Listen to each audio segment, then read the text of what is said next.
What's good, everybody? It's Darren from the German Group here to let you know all about the month that was August of 2024 and what happened with the statistics. So, we are just on the heels of a third rate cut by the Bank of Canada. The month of August was only around for seeing two of those successive rate cuts, but the summer has been very interesting. It has been traditionally a very slow summer, just generally. I want to show you these statistics here from the Fraser Valley Real Estate Board that just came out. And what it says is the residential market was quite slow again in August as home buyers continue to face affordability challenges. The Fraser Valley Real Estate Board recorded 1,067 sales in August. Now, what does that mean? Well, let's put that into perspective a little bit. That is down 13% from the month before, and July was a really difficult month for the real estate market. So August was 13% less sales than the month of July. Furthermore, that is down 30% from the 10-year seasonal average. So we're talking about one of the historically slower markets for August that we've seen in a long time. Now, listings were at about 8,600 listings in the Fraser Valley. So that's all the way from like North Delta all the way to Mission as an example. And what does that mean?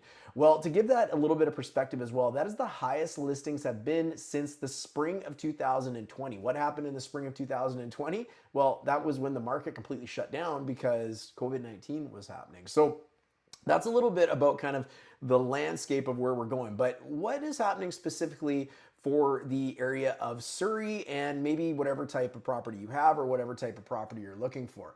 Well, to put it in perspective, condominiums are down 0.4% month over month, and they're down just 1% year over year. So we haven't seen a really big impact of the challenging market.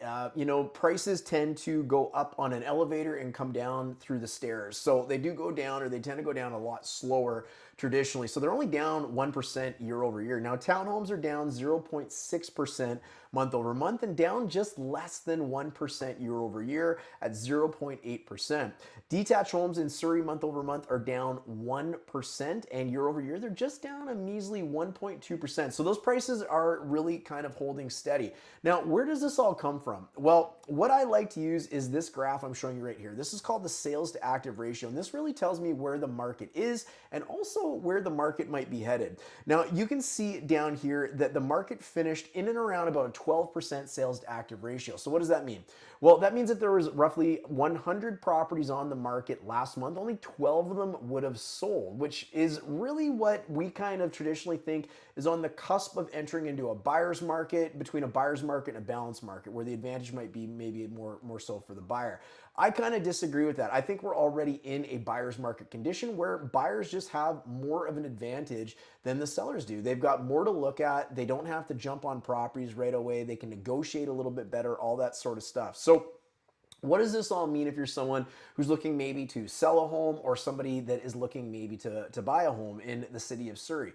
Well, if the future looks like the present, the advantage right now is definitely in favor of the buyers. So who wins? Well, first-time home buyers entering the market. You've got lots to look at, you've got all the time to do it, and you have a really good opportunity to negotiate. So people love people like you. You are the ones that help tip over many of the dominoes in the real estate market, and they want you to come buy their homes right now. So that's a really good opportunity. Anybody that is new to Canada as well, there's lots of opportunity out there. Anybody upgrading their property from a less expensive property to a more expensive property, this is a great market to be considering doing that in, because let's say you're in a detached home that's down roughly about 1% year over year, but you're buying a bigger, more expensive detached home that's also down an equivalent amount. Well, you're actually making more money when you buy something that's more expensive because it's a greater amount of savings. So it's actually a great time in a market like this to be upgrading your home. And of course, anybody that is just generally selling to buying, well, there's no real advantage to anybody if you're staying in the market generally. So what I would say is if you got something that you're selling and you want to go buy something, you probably don't have much of an advantage or disadvantage, because whatever advantage you got on one side may be a disadvantage on the other. So it'll be very interesting to see how this plays out. We might be coming out of a much more traditional summer market where, typically it's a lot slower. And it feels like the first kind of traditional summer market that we've had in almost a decade. So be interesting to see what the fall looks like, because the fall is typically the second busiest season of the year. So definitely looking forward to that. But hit me up in the comments. Let me know what you think is going to happen, or let me know if you have any questions about the real estate market, and we will definitely look forward to seeing you on the next video. Cheers.